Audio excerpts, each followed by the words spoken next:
Welcome to the very first Roots Rundown mini podcast from the Radical Roots platform. I am your host today, Payron Baxter, and it's been a while. I haven't done one since mid-January, mid-December.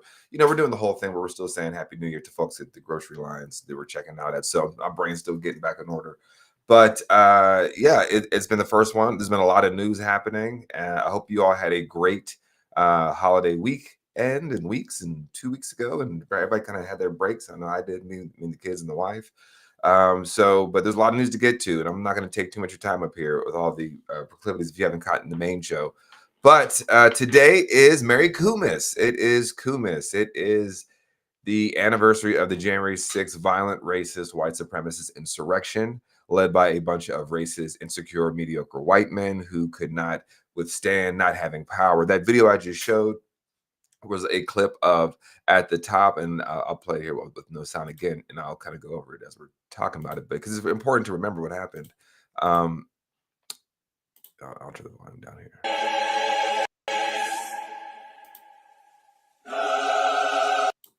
So if you all can see here in this clip, we have at the very top, we have the January 6th insurrection. I remember where I was.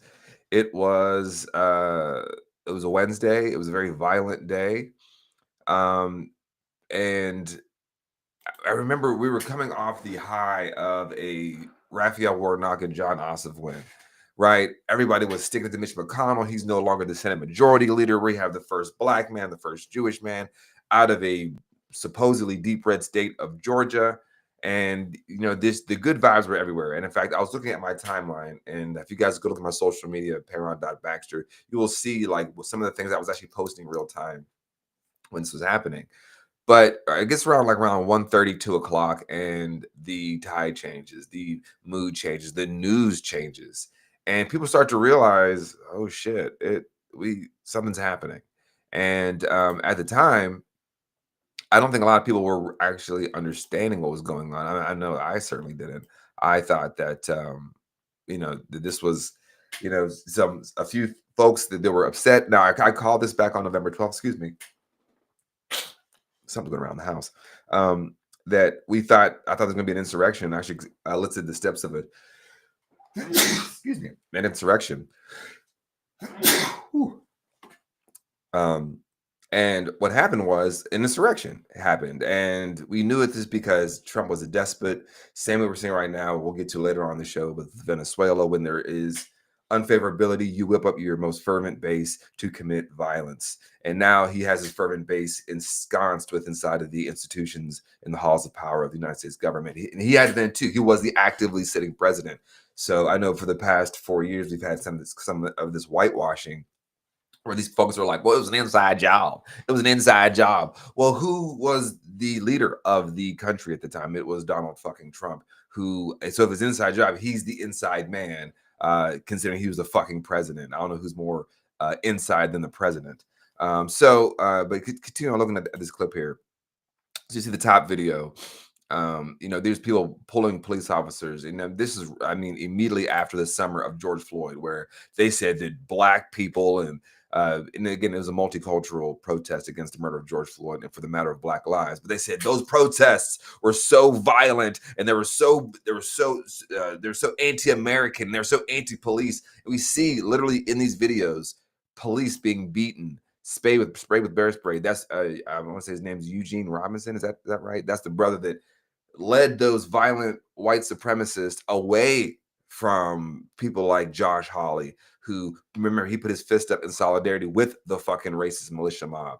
And people like Ted Cruz and people like Nancy Pelosi and Chuck Schumer. He led them away. He put his life on the line. And every time I think about that brother, I get a little emotional, because it's like, we as Black people are always doing that for this country, and we are still disrespected. And that level of disrespect, what was used for him to win again in 2024, that level of disrespecting Black people and Black women and people of color and people who are just not these violent white men. So, and you see the top here, there are folks climbing the walls. There are folks literally beating police officers with gates, stabbing them with flagpoles, Trump 2020 flags. Like he said, fuck you, that white guy. And again, I just want to remind people, this was a white event. And people get mad at me for, oh, you're bringing up race. Well, guess what? These people who are here violent are in your community, and they're listening to people like a Donald Trump, like a Megyn Kelly, like a Joe Rogan, like a Elon Musk, like a Donald Trump, JD Vance, like a Ted Cruz, like a Josh Hawley, like a Marjorie Taylor Greene, who are saying that this country is not a white thing; it's just an American thing. But as we know, American has always been synonymous with white, and we got to look ourselves in the mirror. And as I look at my post from that day, I remember saying, white America needs to sit with this. This is who you are. These were the mobs of white men that came to Tulsa, Osceola, Florida, Wilmington, North Carolina, Seneca Village, which is now Central Park in New York City, to burn it down. The draft riots of 1863. This is what it looks like for a lot of us. And unfortunately, I think the Democratic Party allowed this to, meander. I think one of Joe Biden's largest problems was that he appointed, Merrick Garland late, and then he appointed Jack Smith late. We got Jack Smith in 2022. Now you can't try to. I don't need to listen to a second of Jack Smith's um, testimony that he just gave last weekend before on New Year's Eve about what happened on January 6th. All I need to know is what my eyes tell me. And what my eyes told me was that white mediocrity and violence needs to be in the forefront. And if not, they will use that mediocrity and that violence to get violent on the rest of us. So it's reassuring to know that I was able to call, of course, the insurrection back on November 12th of 2020.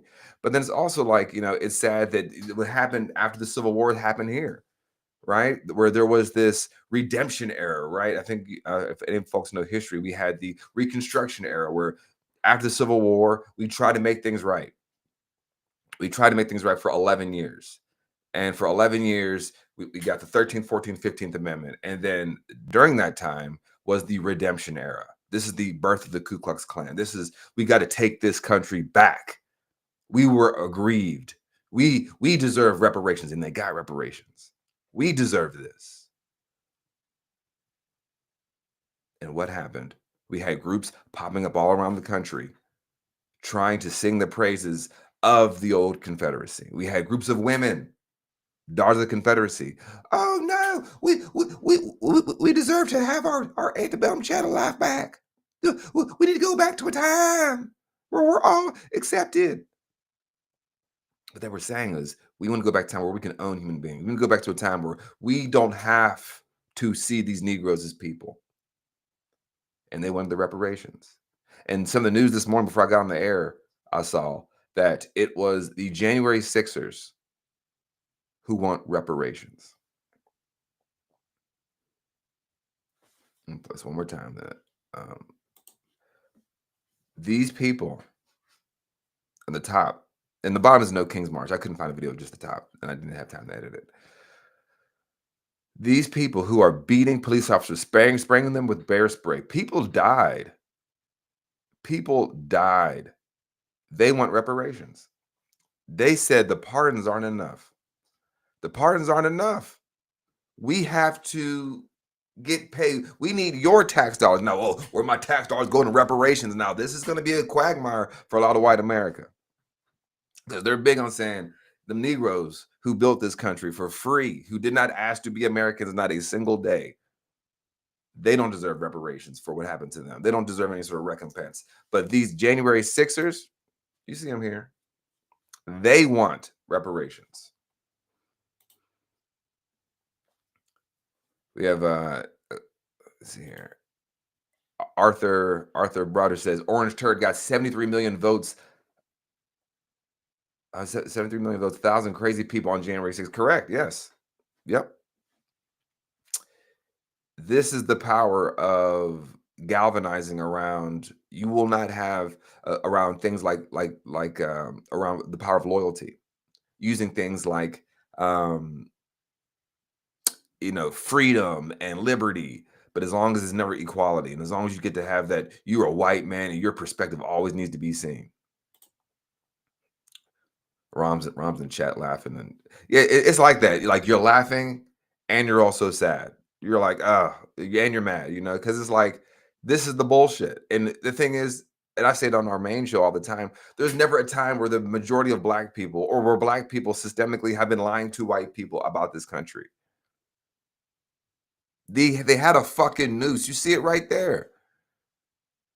I know what a noose means. This is why also taking it to step out to international stuff. Like when the Israeli people were having nooses on their lapels, nooses mean something to me. Nooses mean something to me, and it means that these people are bloodthirsty, and they do not want to have civil discourse. There is no level of, one of my pet peeves is when I hear Democrats say things like, it's our messaging. We got to get our messaging. And if they just knew they're voting against their interest. What if white supremacy is their interest? What if white male supremacy is their interest? We never want to ask that question because we don't want to sit with it, because the people who are the closest to power would be the ones who are responsible for dismantling that. And they don't want to do that. Oh, we got to get them. Show me a specific law policy that someone on the ostensible left, the Democratic Party, could show a Republican. And then they'd be like, you know what? Damn. Let me get rid of this Confederate flag, which was in the Capitol. Even during the time of the Civil War, the Confederate flag never crossed the rotunda. But it did on January 6th. And we're not embarrassed enough. A lot of us just wanted to stuff it down and say, well, no, that's not me. That's not who this country is. Just say you're ignorant. Just say you don't know what the fuck you're talking about. That's okay. We can educate you. We can get you up to speed. Rom here again. I saw where the shaman no longer supports Trump due to Epstein. Nice. I'm glad he's able to land that plane 6 years later, 5 years later. And all these people are Confederates. All these people, the shaman. Don't get it twisted. Don't get this stuff twisted, y'all, with this Epstein stuff. It's very important, the Epstein stuff, because those victims, those are children who were raped by powerful, old, nasty men. And now we have a Republican Party saying, is 14 really even a child? Okay, then let some 50-year-old man fuck your child. We have to be as clear as that, because we should, I don't know, and that's just difference of opinion. No, make it real for them. And they may say, yeah. I saw a tweet of a guy last year that was like, yeah, if Trump raped my daughter, I would still support him. So there are people who are deep in it. But that's what this country was built on. Natives who were raped, children who were raped, enslaved people who were raped. Don't forget the quarters on the slave ships closest to the quarters of the white men on the ship were the children. And at a certain point, they actually stopped bringing over adults, because adults were more prone to insurrect on the ship, more prone to violence on the ship, rightfully. So they brought children up so that they had more access, one, to labor that they could exploit because they're weaker and they live longer because they're children. And two, they can rape them. So all this Epstein stuff is, so to hear that the shaman who paints his face like the American flag but doesn't actually read the kind of Constitution, same way they don't read the Bible but they're Christians, does not shock me. But again, these are not our friends. These are not our friends. And of course Ron knows that. But we got another one here. We got chat's lively today. This is Steve here. This is exactly who this country is. Always has been. Facts. And a lot of us don't want to deal with that, right? We don't want to deal with that. We want to sit here and say, well, no, Trump did this and Trump did that. No, he is just the culmination. He's the culmination of never unpacking white supremacy. In fact, he ran on identity politics. People tell the Democrats all the time, Kamala Harris, if she just wouldn't have ran on those identity politics. I can't remember one time Kamala Harris saying, I'm a woman, I'm a daughter of immigrants, I am Jamaican, I am of Indian descent. I can't remember it. Maybe in a clip that someone had directed, but not during conversation, not during debate, not during policy argumentation. But do you know who did? Donald Trump. He ran on identity politics. He ran on white male, Christian identity politics. And it works because look at this. One more time, because this works. So we are now dealing with the backlash, the white lash, if you will, of rejecting white supremacy overtly. And Joe Biden himself said at Howard commencement speech that the number one threat to democracy is white supremacy. So that's not me saying that. That's Joe Biden saying that. People say, you're always making things about race, because they make it about race. Me reacting to racism is not, I'm telling you the conditions that I'm in. There's a video of Dick Gregory in the 60s being asked by this white reporter, do you think things will get better? He said, no, things will get worse. And he gives this example of, he was talking to this, at the time there was in the news, I think a 91-year-old white woman who was arrested for shoplifting. And this large story took over the news, and white America sent her $25,000. Now, this was a lot of money in the 1960s, right? And she took to the news and said, I reject that, because what I would prefer is you change the conditions that wouldn't have a 91-year-old woman shoplifting. And he says that he was embarrassed by that. He said, because he know that if it was a 91-year-old black woman, his grandmother, she would take to the news and say, oh, thank this country so good. They gave me $25,000. Thank you so much. He said, but that white woman had it right. She pinned it. You change the conditions that force a 91-year-old woman to shoplift for survival. That is what you can do for me. And these white men who took to the rotunda and took to the Capitol building to descend on their own government, a government that was shaped in their image on a country that was taken by sword point, built on the backs of enslaved people, and carved in their likeness. He said no. So January 6th, again, I'm sure we'll continue to talk about this, but yeah, they want reparations. What y'all think about that? Should they get reparations? What do y'all think? Should the January 6ers who smeared shit on the walls, who chanted that we're going to rape Nancy Pelosi and AOC in the halls of Congress, who put their feet up on Nancy Pelosi's desk, stole her computer, broke windows, they're going to hang Mike Pence, the vice president, JD Vance. You guys never want to ask, why are you the vice president? Why isn't Mike Pence? But no, we have to do this here. So what do you guys think? Do you think they should get reparations? If they do, how much should they get? Should they get $1,776, $1,776? What do you guys think? What do you guys think? Moving on. And brighter news. New York City on January 1st inaugurated Zohran Mamdani. And we talked about this on our main show, but I did want to play a clip of some of the stuff he said, because I think this is very telling of where the Democratic Party, in my personal opinion, now I'm a leftist, right? But what is it? Listen to this. You tell me if any of this is extreme, because I agree with all of this. But you guys check this out. I was elected as a democratic socialist, and I will govern as a democratic socialist.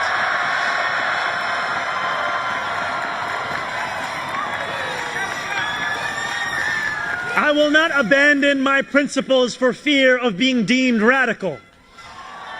As the great senator from Vermont once said, what's radical is a system which gives so much to so few and denies so many people the basic necessities of life. We will strive each day to ensure that no New Yorker is priced out of any one of those basic necessities. And throughout it all, we will, in the words of Jason Terrence Phillips, better known as Jadakiss or Jay to the Moi, be outside. Because this is a government of New York, by New York, and for New York.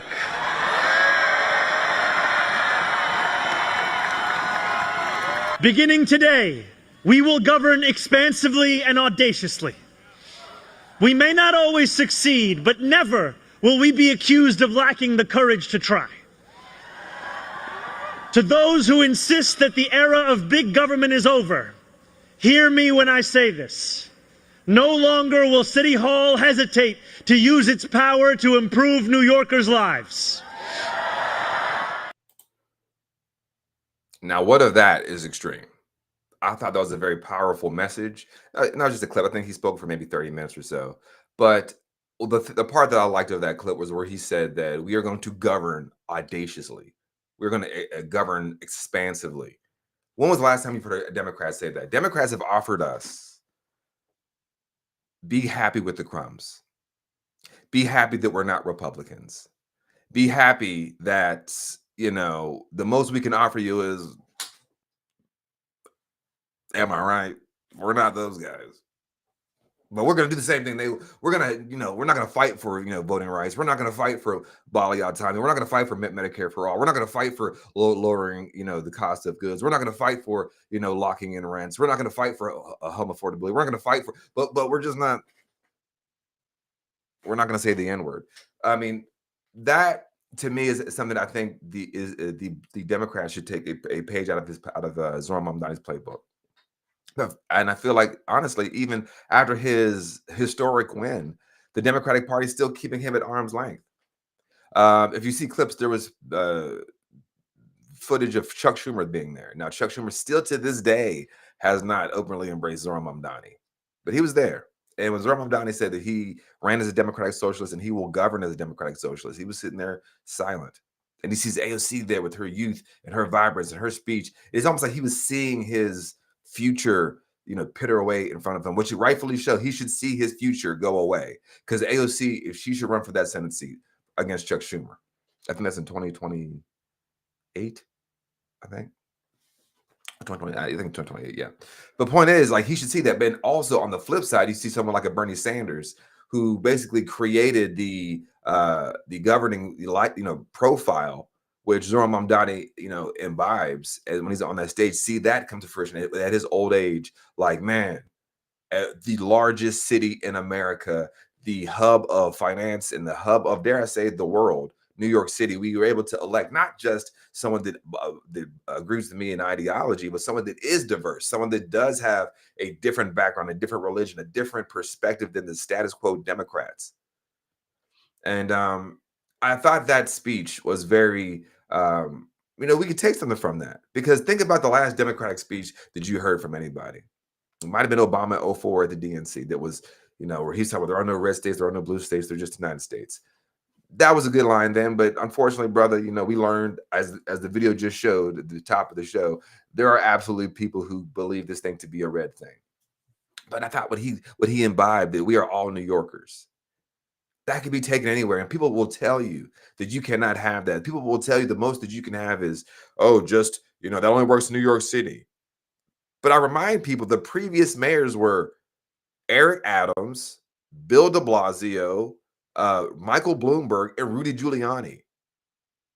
Dare I say, those are either all status quo or right-wingers. So the idea that it is the populace that they think that you're stupid, the problem is the Republicans think that you're stupid and the Democrats think that you're lazy. Do not fall into that paradigm, because you don't deserve that. You deserve to hear the truth, and you deserve to demand more from your politicians. So Zohran Mamdani, we're going to keep an eye on him. The very first thing he did, he didn't go to, nightclubs, because, it's swagger, baby, like Eric Adams. We got the swagger. No, he went to a tenants meeting of folks who were basically in slums, and looked at the disrepair of the building, and they're going to hold that tenant. I think it's called Pinnacle Properties. They're going to hold them, probably put them in bankruptcy, rightfully so. I think they have 5,000 complaints on 83 different properties. You deserve to no longer have a business. And he saw the floorboards. He saw a lady had a pipe burst, and the old wood floors. She put in a complaint, and they never fixed it, and the wood swole up to a point she couldn't open her door to get out. That's what you do. You show up. And to his point, he said, we are going to fail, but we're going to try. I don't know when I've heard a Democrat say that. It's, we're going to give you what we think the suburban white Republican women want. offer that, and that's really the most progressive thing. We're going to give you $25,000 for a house. I can't afford a house. We're going to give you some middling, we're going to make sure that and it was clear. Zohran Mamdani, folks who were not even in New York City probably could name you 3 of the 4 things that he stood for. Freeze the rent, free and fast buses, community-owned grocery stores, and childcare, universal childcare. I couldn't tell you what Jasmine Crockett's running on. I couldn't tell you, we'll get into this on Thursday. I couldn't tell you what Roy Cooper's running on. And that's a shame. And instead of being able to push them to be better, we're told, oh, do you want the Republicans to win? At this point, why are the Democrats winning? I don't even know why you're winning. What are you offering people? I don't want to be too crazy. I don't want to be. Okay, well, then what are you offering? At least the Republicans are saying we're offering hate. We will hurt the people that you hate. And that is a message for a certain voting bloc that they can vote for. And Zohran offers something you could vote for. So when people tell you that bullshit, that only works in New York City, it's that liberal city. Again, Eric Adams, Bill de Blasio, Michael Bloomberg, Rudy Giuliani. Kiss my ass with that shit. All right, moving on. We also had news that Tim Walz, as we talk about Democrats and their failure to meet the moment, Tim Walz is no longer running for re-election. And he cited that he was under attack. And here's just a small clip of something he said, and I'll dive into the other side. So this is what happens when your own federal government wages war against you. This is what happens when they target communities for their own benefit. This is what happens when they scapegoat. And this is what happens when they no longer hide the idea of white supremacy, when you hear the Vice President of the United States talk about now white people won't have to apologize for being white. That's never happened once in my whole damn life. And I think everybody in this room knows what they're doing. So we're here today to say enough of this. We're here today to stand that Minnesota will protect their neighbors. All right. Well, I guess the video didn't want to play it, but you heard the audio. Did you guys hear the audio out there? You guys heard it? That's basically Tim Walz saying these people they're coming to Minnesota trying to start a vision, but we're going to protect our people, but I'm jumping out the race. And again, this is that milquetoast shit. Like, because what it really is like you're backing down because of the lies of some fat, cankled, orange, this right winger in drag, because he does his hair up like spun sugar. He wears a girdle. He wears lifts in his shoes. He paints his face smears his face with orange shit on his face. Like, and you're gonna back down. And when I say that this to me was really emblematic, that like, where are all the tough white men? I've been told my whole life that there are these really good white men. There's these really good white men out there, and they're gonna show up. They're gonna be the opposite side of that. But I just think of stories of like, and I posted this on my social media. If you guys check it out, but it's a video of Henry Fonda, Jane Fonda's father, and he's talking about him going to see a lynching, and there's all these white men out there. But I'm like, where are the tough men? Where were the tough white men defending indigenous people? Where were the tough white men defending enslaved people? Because a lot of people are like, hey, I'm not an enslaver. He owns the plantation. I'm just the overseer on the horse with his shotgun pointed at these people. Where are the tough white men? And I think about in Birmingham, Alabama, when there was the riots down there with Bull Connor and all that stuff, and Robert F. Kennedy Sr. went to go down there to see what was going on, because of course, he's a progressive, but even then his moderation came out. He didn't understand what all this uproar was about these voting rights and equal rights and civil rights. And a young James Baldwin was there, and he was 16, I believe. And Lorraine Hand, and he was explaining to RFK why these policies, again, those conditions need to change for all of us, for any of us to be free. And he just couldn't understand it. And Lorraine Hansberry, author of Raising the Sun, says, If you can't understand what this young boy is saying, all we have left is chaos. So when I see Tim Walz here back down because of some lies of some AstroTurf twerp, what's his name? Nick Shirley, whatever. I don't even give a fuck about what his name is. But he's out there going to Minnesota, putting cameras in the faces of these Somali daycares saying, show me the children. Would you be okay if I showed up, me with my locks, going to your, affluent daycare? If you have a daycare, because you're probably staying home, you stay at home mom or whatever the case may be, which is fine. But if your kids were in daycare on the nice side of town, I show up, yeah, I got my camera. Yo, let's see your babies. You're backing down off that and they say we're gonna protect our people. How? As we talked about at the top of the show, this is white supremacy, and it is not our job as Black, brown, indigenous, Latino, Asian people to dismantle this shit. And I have to keep repeating this because, again, there are people that will do violence to us, that will listen to a Tim Pool, that will listen to a Candace Owens, that will listen to a Megyn Kelly, and they're getting whipped up all day, every day. Fox News has burned an emblem in the corner of their television screen. They're getting that shit. It is right to the fucking veins.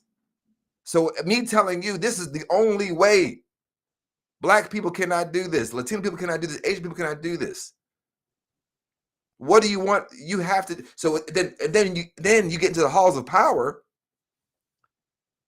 and the most you can say is, "I'm stepping away."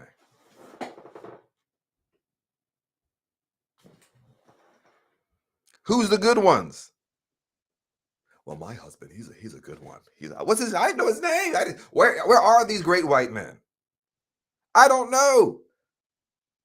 And the white women are barely willing to push back. We're going to go to the No Kings. We're at the No Kings today on Saturday from 12 to 2. What are you doing in your bedroom? What are you doing in your home? What are you doing at Thanksgiving? What are you doing with your neighbors? What are you doing at your office? What are you doing in academia? Because if we explain to these people that the reason they're so upset is because they don't have, they want to have access to everything. Tim Walz may have the confidence to realize, you know what, if I stood in solidarity with people who I have more privilege than, I can maybe advance my career. I just showed you Zohran Mamdani. He didn't run away from Palestine. He didn't run away from the LGBTQ. He was at the Pride Parade, not with just a LGBTQ flag, but with a trans flag. We know trans people have been under a constant attack by the right and also aided by the left. Stand for something. Tim Walz, I'm out. And you would be the vice president? A heartbeat away if something were to happen to Kamala Harris? I am irritated by this. And you should be too, because you should be able to demand strength in your elected officials. Because if not, then it's up to us to defend ourselves and to stand up for ourselves. We got no from Rom here. But for real, there are none that are willing to put in the fight this moment requires. Exactly. Show them to me. Well, I'm going to run for office. Okay, that's just you wanting to seize power. Are you leading? Are you dismantling? Are you disrupting? The answer is no. I want to be a leader. I'm going to lead this. I'm going to lead. I want to become a elected official. That's all. I want to be the next. Get the fuck out of here. So Tim Walz, again, a perfect example of white weakness. And they're all weak. Honestly, the conservatives are weak because they need mob mentality. They need mob rule. They need to get riled up because they all feel insecure. They all feel mediocre. So they need 1,000 of them to go storm the Capitol. But on the left, the Henry Fonda story, my father, we looked out of a window. We looked at those white men. He strung up a black man. They pulled him out of the sheriff's office. They overran the sheriff. They strung him up on a light pole. They filled him up with bullet holes and they set him on fire. And we just sat there silently and watched. And that black man who got murdered is nameless. Henry Fonda becomes a movie star. His daughter becomes a movie star. His son becomes a movie star. Millionaires. This is what I'm saying. This is what I'm saying. We got some more. It's lively today. What are you gonna do? What are you gonna do when you get there? Exactly.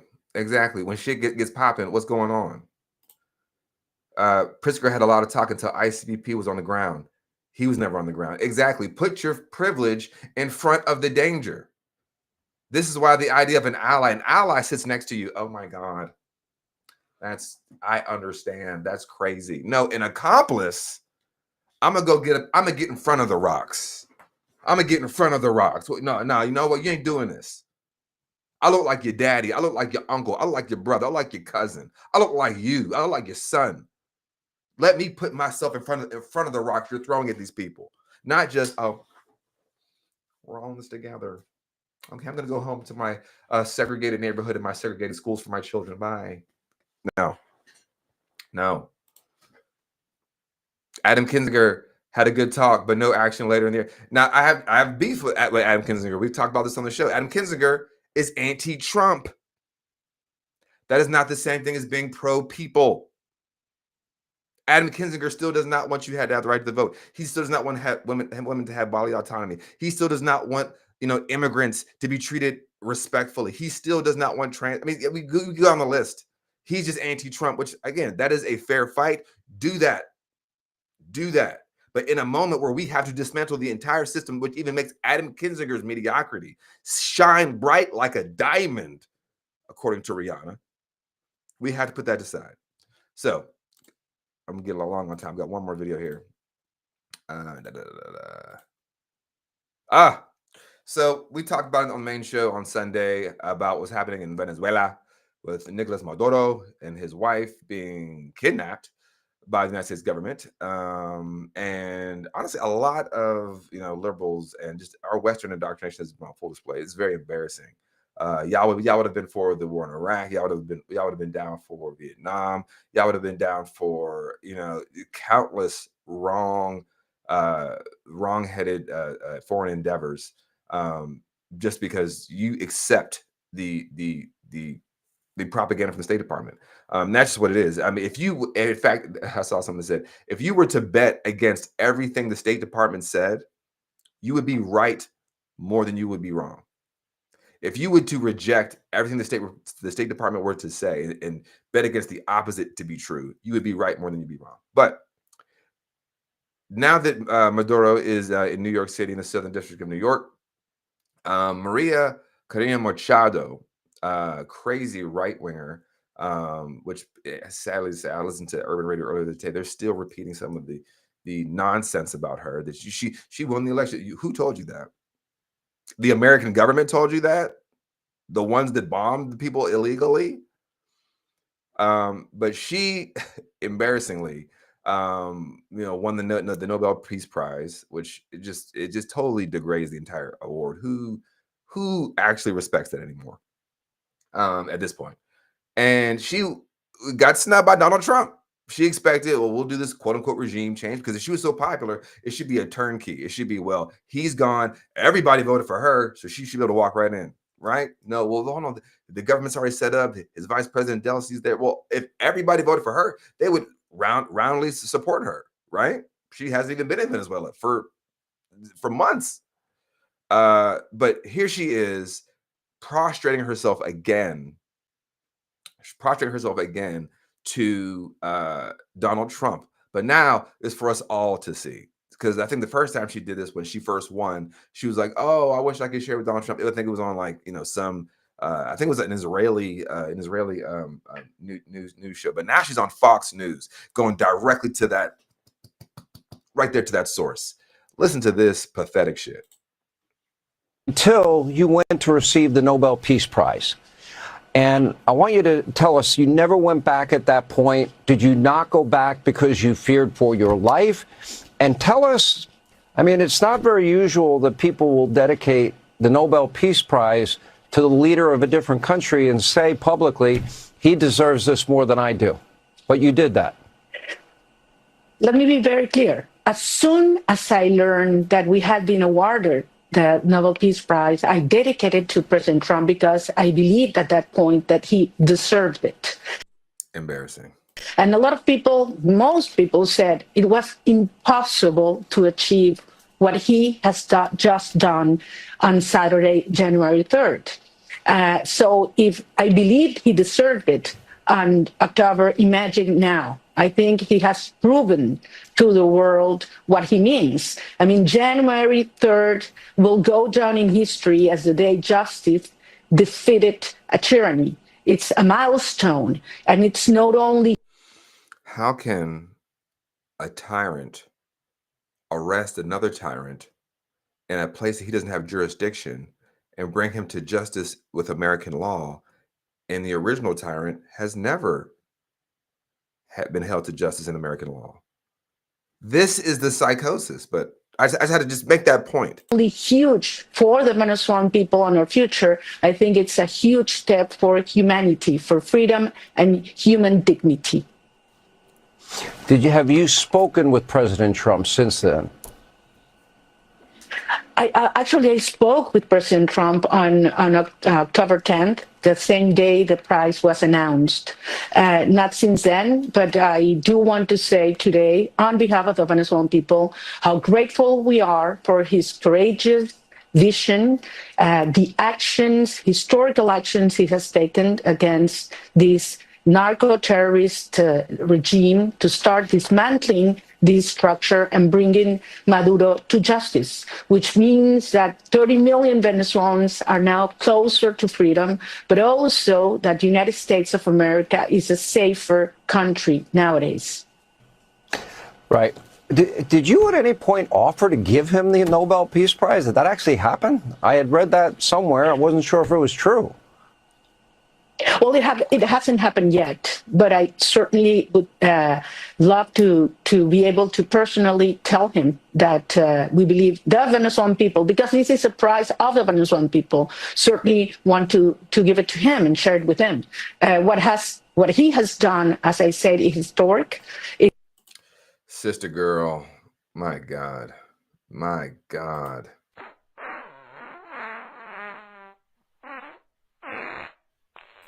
My God, girl. My God, embarrassing. I couldn't imagine prostrating myself like that publicly. But that's what right wingers are across the country, across the world, actually. Again, they're all insecure. They all have dirt on them. They all are running from something. They all need this incestuous network of malcontents to make sure that they can succeed. And it's fucking embarrassing. Could you imagine that? Could you imagine for 20-something years being this opposition leader, being the lapdog of the West, being the lapdog of corporations? When she said on that Israeli news station, we're going to sell our oil to all the oil corporations. We're going to come in, privatize it. Don't give the resources back to the people that are dark-skinned, the brown-skinned people, the Afro-Venezuelans. Don't forget, the slave ships, they went there too. No, but all these extremely discolored Venezuelans across the world, they're in Paris and they're in Madrid and they're in New York City and they're in Miami. Come on. And that's what happens to you? Tokens get spent. Another token for the slot machine. So don't be a pick-me bitch. And I'm not saying bitch as in she's a bitch, but like, don't be a pick-me bitch in life, male or female. Don't be a pick-me bitch. This is gender neutral. Don't be a pick-me bitch. And she chose to be a pick-me bitch. 100% correct. More examples of groveling. Marco Rubio, little Marco. And now look, Marco Rubio is sitting right there glazing Trump. Lindsey Graham, Lady G. Or what they call them? Ladybugs. I'm sure you guys have heard ladybugs. If not, Google that story about Lindsey Graham and ladybugs. Ted Cruz called his wife ugly. Trump, you leave Heidi the hell alone. And then he was phone banging for him 3 weeks later. What a bitch. JD Vance, never trust someone who's changed his name 3 times as an adult and his religion twice as an adult. And all groveling to a murderous rapist, Donald Trump, after criticizing him, a man that led an armed insurrection against his own government, all of a sudden cares a fuck about Venezuelans. And as I said on our main show, I give you Puerto Rico, a territory that we own, right, that we control, this is our colony, and it has a 40 to 50% unemployment rate. You think he cares about you? Well, we're not Puerto Rico. Someone told me that. Well, we're not Puerto Rico. We're not Libya. Okay, that's called exceptionalism. And that shit too will bite you in the ass. So we're gonna keep up on all this stuff on the show. If you please could donate, because times are hard, but at the same time we understand this is how we keep this platform moving. The Radical Roots and the Roots Rundown. I try to get this stuff together just so you guys can kind of stay more active and agile locally. And I think we're gonna have a good episode coming up on Thursday. We're gonna really dive into what I was saying earlier. What do these candidates? What does these two parties stand for? What do we deserve, and what should we fight for? But please, if you could help us out, this is how we stay independent. This is how we stay true to you. The Radical Roots right here. You see the little QR code. Help us out. It allows us a really cool platform that we have this new one maintain. But this is how we do this stuff. So, folks, I will be back on Thursday morning and then Thursday evening with Rom. But yeah, any other tips, ideas, please make sure you drop them to us on our Instagram, on our website, radicalrootspodcast.us, or Radical Roots podcast on the Instagram as well. So, folks, have a great evening, and we will see you next time. Peace.